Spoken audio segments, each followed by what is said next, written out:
What's up, you guys? My name is Amanda Armstrong, and for part of the presentation, I will be discussing the ORF schoolwork approach. This is ORF. ORF is from Germany, specifically Munich. He was born here and later died here. He's a composer, and the work that he's best known for is Carmina Burana. If you don't know what that is, I'm about to educate you.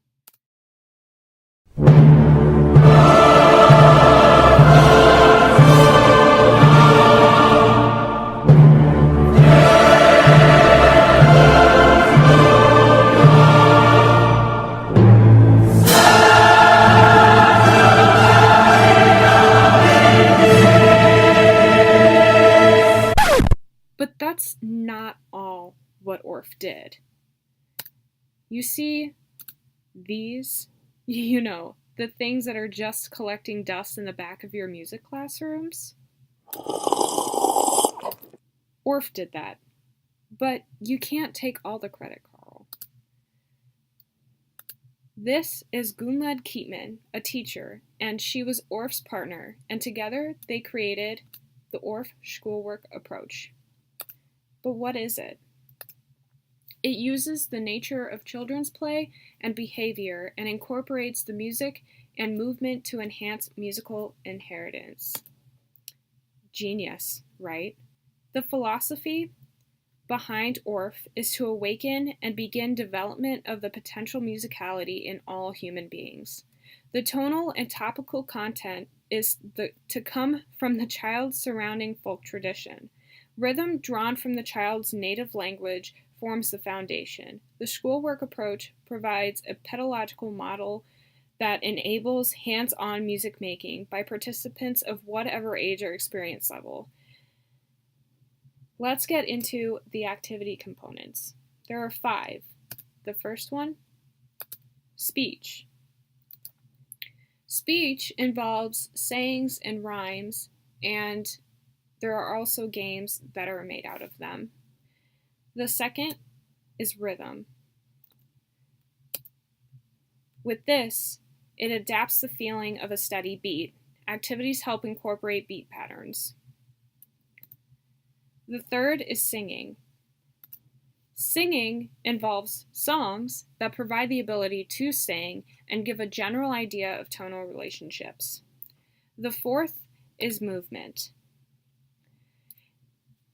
Locomotor movements can be used in countless combinations and situations to help develop a vocabulary. And the fifth is instruments. There are 3 sets of instruments: body percussion, unpitched hand percussion, and ORF instruments. Body percussion has 4 basic sound motions, which are clapping, snapping fingers, slapping thighs, and stomping feet. Others can be added as invented and desired. These sound motions are combined in patterns and phrases, used alone and in combined layers, as accompaniment for speech or singing, and incorporated into instrumental ensembles. Unpitched hand percussion includes many small instruments often found in a music classroom. However, each must be of a quality that will produce an interesting and satisfying sound. Things such as maracas, claves, tone blocks, triangles, jingles, you name it. ORF instruments are special pitched percussion instruments that were designed to be of a size readily accessible by children and to produce a satisfying musical sound with a minimum of technical facility, mostly known as a xylophone. Recorders can also be added in this percussion ensemble as contrasting melody. Pitched instruments provide a mean of tonal exploration for playing and inventing melodies and providing songs with drone and ostinato accompaniments and for improvisation. Now let's get into the pedagogy. The first is exploration. Discovering possibilities with a given piece of material involving any activity component. The second, imitation. Developing Developing skills through echo, that is, repeating a pattern performed by the teacher or other leader. Improvisation, making up new patterns and longer structures based on exploration and imitation. And creation, combines materials into small forms. It also involves the development of small multimedia performance pieces from stories and poems. Hello, my name is Jonah Figueroa, and my part of the presentation will be on the Kodály approach. This distinguished-looking man is Zoltán Kodály, founder of the Kodály approach. Kodály is from Hungary, which is right there. Specifically, Kodály was born in Kecskemét, Hungary in 1882. He died in Budapest in 1967. In the early 1900s, Kodály went on an expedition to collect folk songs from all around Hungary. It was during this expedition that he met Béla Bartók, who became lifelong friends with him. After his travels with Bartók, Kodály began teaching at the Liszt Academy as a professor of theory and composition. His initial goal for education was to preserve Hungarian culture through music. In his travels, he had been exposed to many different styles of music education, and he found problems with the pre-existing methods. As the story goes, in the year 1925, Kodály was so appalled after hearing a group of children singing that he decided to overhaul Hungary's music education system. He believed that the solution was better trained teachers, an improved curriculum, and having more class time devoted to music.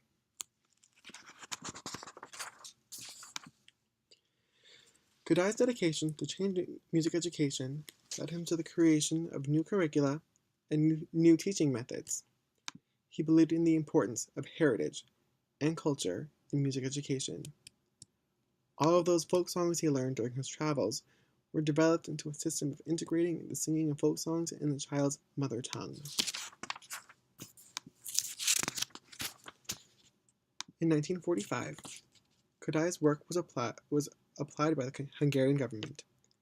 Hungary's first primary school for music opened, and it was so popular that over 100 more schools opened in the following decade. There are 5 principles of Kodály's philosophy. By utilizing the Kodály method, children unconsciously learn basics of musical elements like solfege, rhythm, hand signs, memory development, singing, and more. Because the music education is rooted in a child's culture, learning can occur in the classroom or at home. The Kodály approach. There are 5 principles of the Kodály approach. The first is movable do solfege.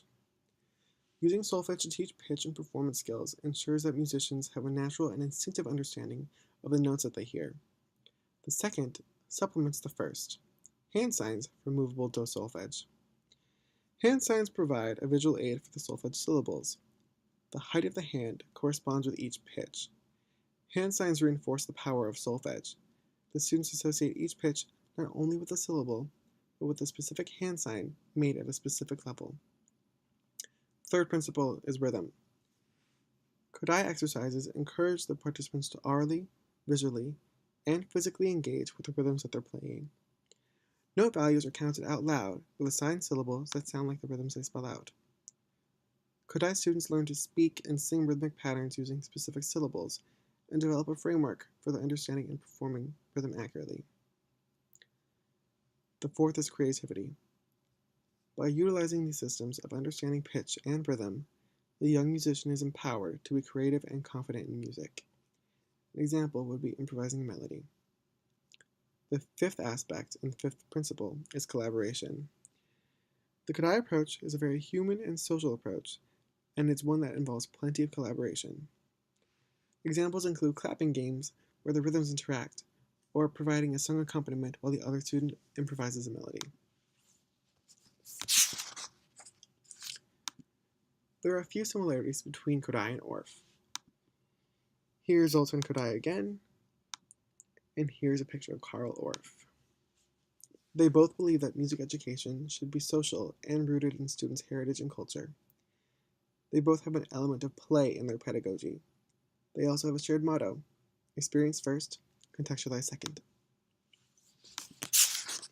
There are a few differences between Kodály and Orff as well.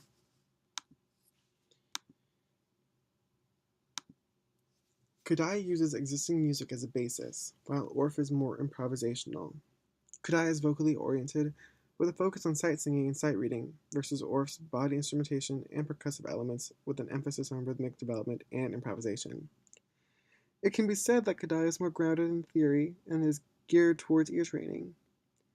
Evidence of this is seen in the way Kodály teaches music notation from the beginning, while Orff delays this until students make significant progress. Generally speaking, though, the Kodály method is more structured and sequential, whereas Orff is more freeform and less systematic. They both got their advantages, but Kodály is arguably more useful in honing a musician's inner ear. But like I said before, they're both brilliant for teaching K5. Hello, my name is Emily Collodi, and for my part of the presentation, I will be discussing the Gordon approach. This is Edwin E. Gordon. He's from Connecticut in Stamford, which is right here, and he died in Mason City, Iowa. He is well known for developing music learning theory. So what is music learning theory? Music learning theory is a set of ideas about how humans learn music through audiation. We develop audiation skills that allow us to give meaning to the combinations of rhythm and tonal patterns that make music a unique form of human communication, particularly by breathing, moving, rhythm chanting, singing, and playing instruments. So the philosophy. Gordon bases music learning theory on his extensive research in music aptitude, the potential that each human has for music achievement. While music aptitude is a possibility for music achievement is the realization of that possibility. We are all born with music aptitude. As with other human learning potentials, there is a wide range of music aptitude levels distributed amongst the human population. Music thinking goes beyond mere imitation and leads to music comprehension. Gordon has determined that music aptitude is developmental, fluctuating from birth through age 9, and then it stabilizes. Now let's talk about audiation. Audiation is a term that Gordon coined in 1975 to refer to the comprehension and internal realization of music, or the sensation of an individual hearing or feeling sound when it is not physically present. Audiation is to music what thought is to language. His research is based on similarities between how individuals learn a language and how they learn to make and understand music. Audiation occurs when an individual is listening to, recalling, performing, interpreting, creating, improvising, reading, or writing music. Gordon also emphasizes that music itself is not a language, as it has no words or grammar, but rather has syntax, an orderly arrangement of sounds and context. So what are the types of audiation? Gordon has differentiated different varieties of audiation and categorized them into 8 different types. Type 1 is listening to familiar or unfamiliar music. Type 2 is reading familiar or unfamiliar music. Type 3 is writing familiar or unfamiliar music from dictation. Type 4 is recalling and performing familiar music from memory. Type 5 is recalling and writing familiar music from memory. Type 6 is creating and improvising unfamiliar music while performing or in silence. Type 7 is creating and improvising unfamiliar music while reading. And Type 8 is creating and improvising unfamiliar music while writing. The stages of audiation. In addition to outlining types of audiation, Gordon also differentiates between different stages of audiation. Stage 1 is momentary retention. Stage 2 is imitating and audiating tonal patterns and rhythm patterns, and recognizing and identifying a tonal center and macrobeats. Stage 3 is establishing objective or subjective tonality and meter. Stage 4 is retaining in audiation tonal patterns and rhythm patterns that have been organized. Stage 5 is recalling tonal patterns and rhythm patterns organized and audiated in other pieces of music. And stage 6 is anticipating and predicting tonal patterns and rhythm processes. Hey, what's up, you guys? My name is Jeremy, and today we're going to be talking about the Emile Jacques Delcroix method, otherwise known as eurythmics. But first, let's talk a little about Delcroix himself. He was born in Vienna, Austria, and lived most of his life in Geneva, Switzerland. The philosophy of eurythmics centers on the concept that the synthesis of the mind, body, and resulting emotions is fundamental to all meaningful learning. So essentially, you have three components to eurythmics. Rhythmic solfege, which is essentially sight singing and ear training. Some sort of improvisation through movements. And then the eurythmics itself, which is putting it together. Now, there's 4 things that go along with these components. Is that eurythmics is supposed to awaken the physical aura, the solfege with the movement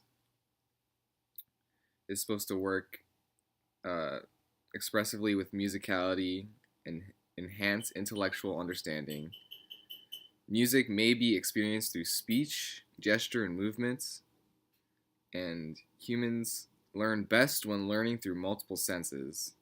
A learning sequence would go as follows: hearing to moving, moving to feeling, feeling to sensing, sensing to analyzing, analyzing to reading, reading to writing, writing to improvising, and improvising to performing.